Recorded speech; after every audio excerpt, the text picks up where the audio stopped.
ఉమ్మడి రాష్ట్రంగా ఉన్నప్పుడు ఎన్ని నీళ్లు వచ్చేవో ఎన్ని పోయేవో అడిగేనాదుడే ఉండేవాడు కాదు. అది పక్కన పెట్టు. ఆ దిక్కుమాలిన కేసీఆర్ బంగారు తెలంగాణ చేస్తానన్న బద్మాష్ గాడు ఎల్లెల్లి ఆంధ్ర వాళ్ల దగ్గర దూరి మనోళ్ళని వెర్రి వెంగళపలం చేయలే. మరి రేవంత్ అన్న చూడు, అటు ఆంధ్రప్రదేశ్ లో చంద్రబాబు ఉన్నా సరే లెక్క చేయకుండా మన తెలంగాణ ప్రజల కోసం కృష్ణా ట్రిబ్యునల్లో పోరాడి విజయం సాధించాడు. అది కదా నాయకుడంటే. మరి ఆనాడు కేసీఆర్ ఆ జగన్తో చేతులు కలిపి 5 ఏళ్లు తాలింపేలే. కృష్ణా ట్రిబ్యునల్ మన తెలంగాణ వాయిస్ కూడా వింది.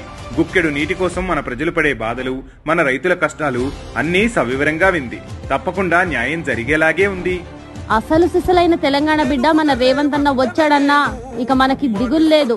కాంగ్రెస్ పాలన, రేవంత్ అన్న సుపరిపాలన.